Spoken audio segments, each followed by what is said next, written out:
मेरे सामने वाली खिड़की में एक चांद का टुकड़ा रहता। नमस्कार, लेजेंड पोस्ट में आपका स्वागत है। आज बात एक ऐसे फनकार की जिसे दुनिया बड़ी शिद्दत से याद करती है, क्योंकि उन्होंने संगीत की दुनिया की साउंड ही बदल कर रख दी थी।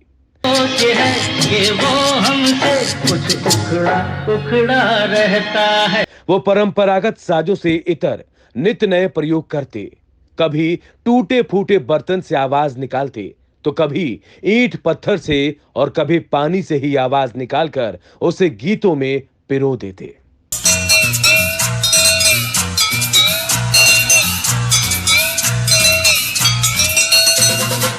उस फनकार का नाम है राहुल देव बर्मन।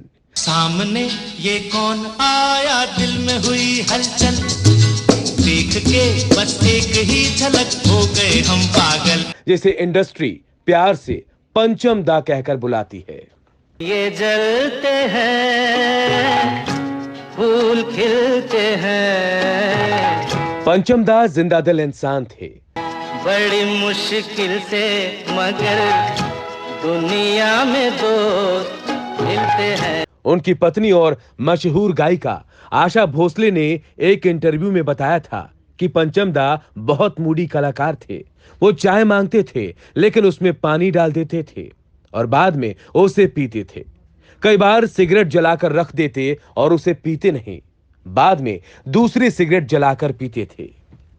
पंचम वर्सेटाइल कलाकार और संगीतकार थे जो नए नए इंस्ट्रूमेंट से आवाज निकाला करते थे।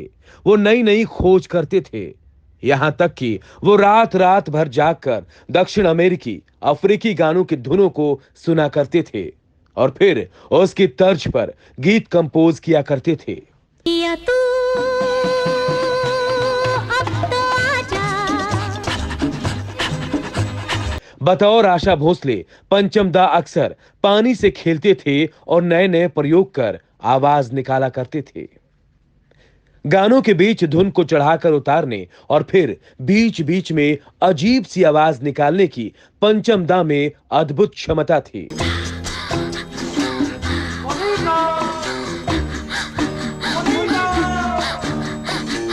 जो उन्हें लीक से हटकर एक नया और सफल संगीतकार बनाती थी। वो माउथ आर्गन बहुत अच्छा बजाते थे।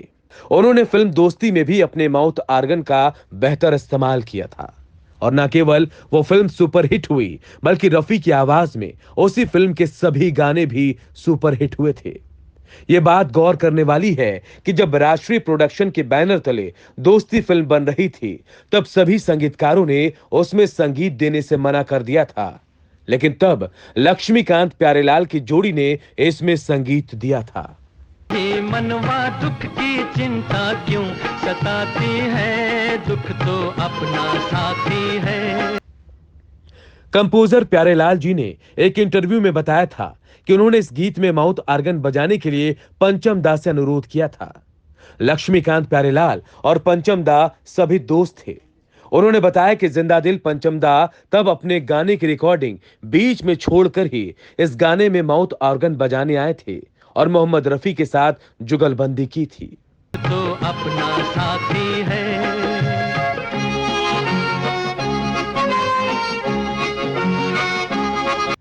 राहुल देव बर्मन ने 9 साल की उम्र से ही संगीत कंपोज करना शुरू कर दिया था। उनके पिता सचिन देव बर्मन ने उस धुन को 1956 में आई फिल्म फंटूस में इस्तेमाल किया था। 1957 में भी पंचम दा ने फिल्म प्यासा में एक गीत कंपोज किया था जो काफी मशहूर हुआ था। चकराए या दिल डूबा जाए, आजा प्यारे पास हमारे, काहे घबरा। हालांकि अब तक पंचम दा को स्वतंत्र संगीतकार के रूप में पहचान नहीं मिल सकी थी। वो इसके लिए तब तक संघर्ष कर रहे थे। काफी कोशिशों के बाद 1961 में उन्हें एक फिल्म में स्वतंत्र संगीतकार के तौर पर काम करने का मौका मिला।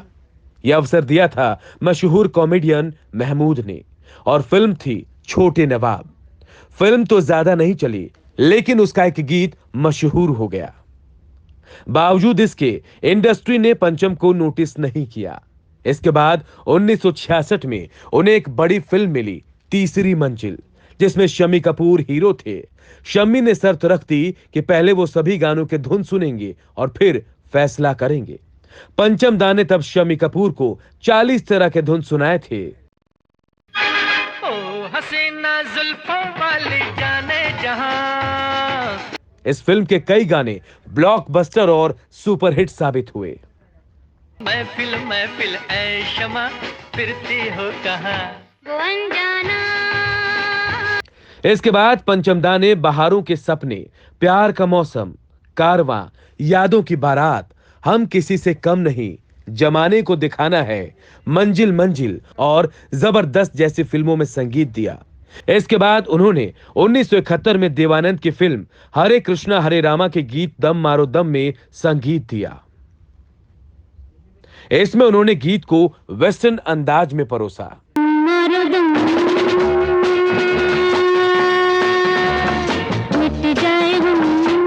यह गाना बोल्ड एक्ट्रेस जीनत अमान पर फिल्माया गया था। गाना दम मारो दम सुपरहिट हुआ था। उसे आज भी बहुत पसंद किया जाता है। लेकिन इस गाने को सुनकर आर.डी. बर्मन के पिता एस.डी. बर्मन ने अपना सिर झुका लिया था। एस.डी. बर्मन पर लिखी किताब में इस किस्से का जिक्र है। किताब के मुताबिक जब एस.डी. बर्मन ने बेटे पंचम द्वारा बनाए गए गाने दम मारो दम की रिकॉर्डिंग सुनी तो वो बहुत निराश हो गए।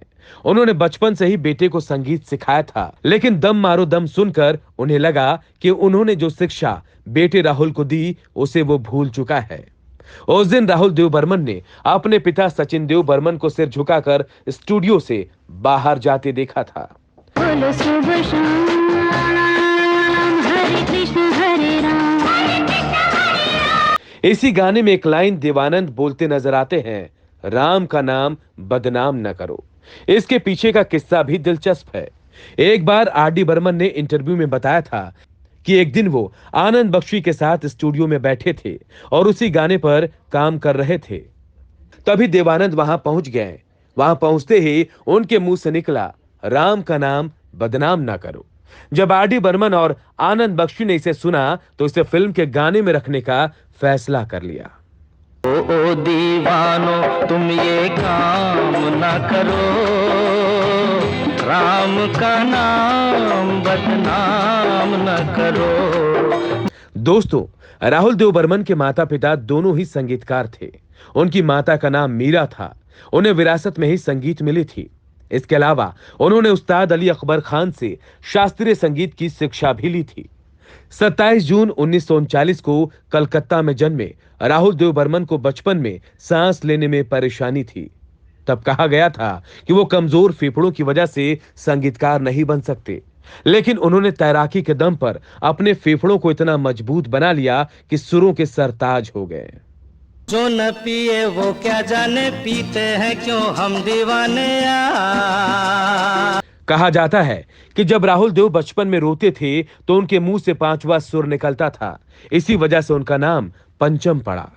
1975 में आई फिल्म शोले में पंचम दा ने बैकग्राउंड म्यूजिक में कमाल का प्रयोग किया था।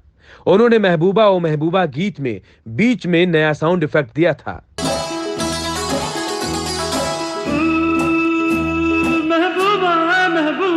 बियर की बोतल में पानी भरकर उसे फूंक मारी और उससे निकली आवाज को गीत में इस्तेमाल किया था।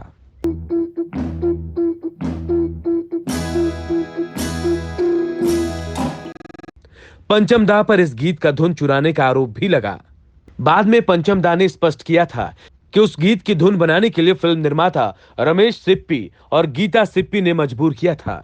यह धुन यूनानी गायक के गाना कहो ना प्यार है पर आधारित है।